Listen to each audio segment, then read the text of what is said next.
He says he's got to be aggressive all night long. Yeah, no doubt about that, Rebecca. Royce O'Neal, 3 to get Utah into the scoring column. PG13 with a bomb for 3. Clippers spread here. George, the handles, the fadeaway. Oh, yeah. Bogdanovich comes up short. George crosses, forces his way in for 2. Next level defender that the Clippers don't have. Should be more opportunities to attack. Splitting defenders. PG13 with a tough bucket, and he's got 10. 8-0 run for the Jazz. They lead it 51-44. George trying to take it at Gobert. Fade away. Oh, that is silky smooth from PG13. And they've actually turned it over 8 times. Out of the timeout, Paul George. Splash. Turnovers piling up for Utah. George sizing up O'Neal. The drive inside for 2 and a foul. The strength of Paul George. And a chance at a 3-point play. Was spaced, and they had Gobert outside the paint. Therefore, he can't get over in time to help on the contest. Don't try to be a playmaker there. Not a good decision. Beverly. Cookies there on Clarkson.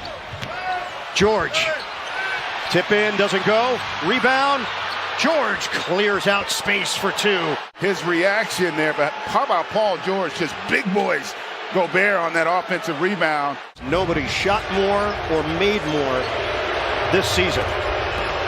George, fade, money. And that's the importance of leverage, folks. You can't hear. And then Paul George coming right back at him. Just a little nudge, holding his will, I should say, on this game offensively. After the Mitchell miss, George sees an opening, finishes with the offhand. PG13 with a sweet move.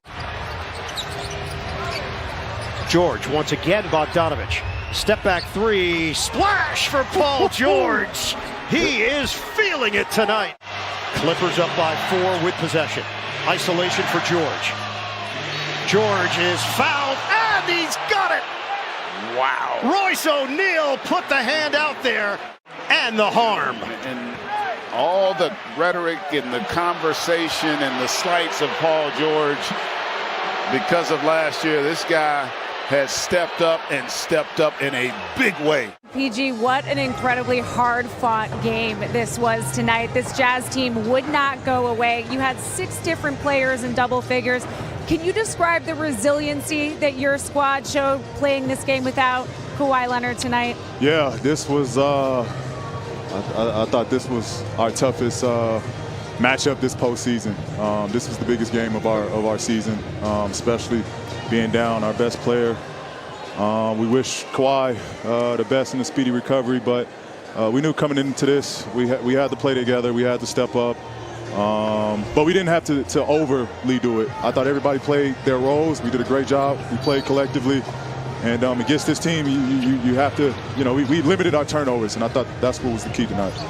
When you took a look at the first half, they shot lights out. Then in the second half, you held them to just 3 made threes in the entire second half. Defensively, what was the key there? Just stick with it. I mean, I thought a lot of their threes were tough ones. We didn't overreact. They came out hot. Good thing about it was we was able to weather the storm. We came down. We attacked them on offense as well. We just took their blows. We took their punches. But I know we just thought they couldn't sustain that over a full 48 game.